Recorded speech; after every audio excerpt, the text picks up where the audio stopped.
Hi எல்லாரும் எப்படி இருக்கீங்க? சாட்டர்டே, சண்டேனாலே கண்டிப்பாக ஏதாவது ஒரு ஃபங்க்ஷன் இருக்கும். நாங்களுமே ஃபங்க்ஷன் மோடுக்கு வந்துடுவோம். நார்மல் டேஸ்லன்னும்போது அது ஒரு பெரிய விஷயமாவே இருக்காது. ஜாலியாக வெளில போயிட்டு வருவோம். ஆனால் இப்போது வீடு க்ளீனிங் பண்ணின்னு இருக்கிறதுனால சாட்டர்டே, சண்டே ஆனால் இன்னும் கொஞ்சம் எல்லா இடத்தையும் க்ளீன் பண்ணிக்கலான்ற மாதிரி பிளான் பண்ணியிருப்போம். ஆனால் ஃபஸ்ட்டே இந்த ஷெட்யூலெல்லாம் இருக்கிறதுனால டெய்லி ஒரு ஒரு இடமா க்ளீன் பண்ணிக்க ஒரு குட்டியாக ஒரு ஷெட்யூல்ஸ் போட்டு வச்சுன்னு இருக்கேன். அப்போ தான் வந்து நம்ம எல்லா இடமே கம்ப்ளீட்டாக க்ளீன் பண்ண முடியுன்றதுனால. அதனால இன்றைக்கி என்ன போட்டிருந்தேனோ அதை வந்து காலையிலேயே 5 மணிக்கெல்லாம் எழுந்து ஃபஸ்ட்டு க்ளீனிங் வேலை எல்லாமே முடிச்சுட்டு அதுக்கப்புறமா தான் பிரேக்ஃபாஸ்ட் வேலைக்கே வந்தேன். இன்றைக்கி பிரேக்ஃபாஸ்ட்டுக்கு இட்லியும் வடகரி தான் செஞ்சேன். எங்கள் வீட்டில் இட்லி வடகரி, பூரி வடகரி எல்லாமே ரொம்ப பிடிக்கும். அதனால் அடிக்கடி செஞ்சு கொடுப்பேன்.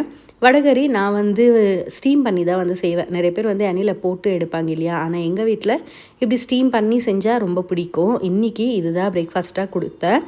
யாருக்காவது வடகரி ரெசிபி வேணும்னா கண்டிப்பாக கமெண்ட் பண்ணுங்கள், ஷேர் பண்ணுறேன்.